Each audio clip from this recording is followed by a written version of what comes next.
요즘은 이 4.3 문제에 대해서 주로 어떤 문제에 중심을 좀 두고 계신 편이에요? 특별법 개정을 할 적에 뭐 저도 주장을 했고 많은 분들이 동의를 하셔서 초안으로 나온 것 중에 이제 보고서도 나왔고 진상조사가 끝났고 대통령이 또 사과를 했다. 그런데 우리가 어떤 정의를 다시 회복하기 위해서는 피해자들이 그 국가 공권력에 의해서 이렇게 소중한 인명이 희생됐는데 그것에 대해서 그러한 국가의 불법 행위에 대해서 배상을 하는 것은 너무나 당연하다. 그게 첫 번째고요.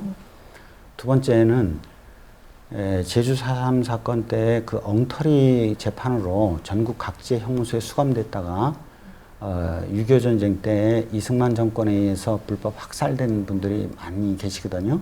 그 수가 얼마나 되죠? 일단 군법 회의 숫자만 2,530명이 됩니다.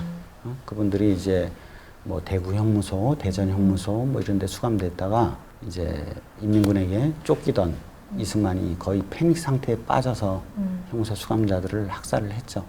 그래서 그분들에 대해서 재심을 물론 청구할 수도 있어요. 근데 재심을 청구할 때는 재심 청구권자 자체가 아예 사라져버릴 그렇죠. 수도 있지 않습니까? 네. 집안이 몰살을 해서. 그래서 저는 이거는 형평성에 어긋나다. 예를 들어서 똑똑한 후손들이 있고 그래도 변호사를 선임할 수 있는 여건이 되는 사람들은 무죄가 되고 나머지 그조차도 못하는 사람들은 역사의 문서상, 공문서상으로는 여전히 유죄로 남게 되는 이러한 그렇죠. 불합리가 발생하기 때문에 군법회의 자체를 무효화시켜라라는 것이 이제 핵심이었습니다. 그리고 세 번째로는 이제 정신적 피해를 입는 분들이 굉장히 많이 계시니까 우리가 국가 차원에서 트라우마 치유센터를 만들어라. 그 세 가지가 다 반영이 되는데 다만 군법회의를 무효화시키는 것은 일종의 상권분립에 어긋난다 해서 검사의 특별 재심을 통해서 이제 할 수 있도록. 그러니까 재심도 이제 자손이나 형제 자매가 있거나 그런 사람들은 재심을 청구를 할 수 있지만 없는 사람 제3자가 저 사람 억울해요.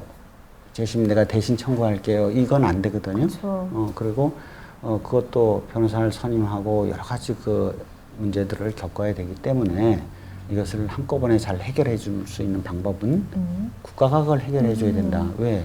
국가가 이 세상 무엇과도 바꿀 수 없는 사람의 소중한 목숨을 앗아갔는데 국가가 책임을 져야 된다. 그래서 그 핵심 내용들이 거의 특별법에 반영됐다고 할 수가 있습니다. 아, 그래요? 네. 뉴스를 봐도 이게 도대체 무슨 말인가, 뭐, 그 수용인들에 대해서 그러면 어떻게 하겠다는 건가 정말 이해가 되지 않았는데, 어쨌든 국가가 뭐 자손이 있건 상황이 어렵건 그 당시 희생됐던 그 수용인들에 대해서 모두 그 군법회의에서 유죄로 받았던 그 분들에 대해서 이제 다 무죄로 처리를 할 수 있게 조건이 그렇죠. 만들어졌다는 그렇죠. 얘기죠. 예. 진짜 말만 들어도 좀 왜냐하면 시원한 재심은 편이에요. 상당히 어렵거든요. 그럼요. 그러니까 우리나라가 재심을 아무한테나 해주면 3심제가 아니라 4심제가 되잖아요. 아, 그러네요. 검찰의 특권으로서 그게 이제 가능하다는- 재심을 할 수 있도록 그렇게 법을 만들어놨다는 것이죠. 뭐 원래는 있을 거다. 군법회의 자체를 무효화시키라고 요구를 했었던 건데 그것이 이제 정부 차원에서도 국회 차원에서 논의 과정에서 이제 그 판결을 내리는 것은 사법부의 영역 아닙니까? 그러면 상권 분립이라는 원칙이 있는데 입법 행정부가 사법부의 권한을 침해하는 것이 된다. 그러니까 그 똑같은 결과만 나오면 될 것 아니냐. 그러니까 무효가 아니라 검찰의 특별 재심을 통해서. 근데 보통 사건들은 검찰이 재심을 청구할 리가 만무하죠. 없죠. 그런데 4.3 특별법에 그러한 조치를 할 수 있도록 그렇게 해놨습니다.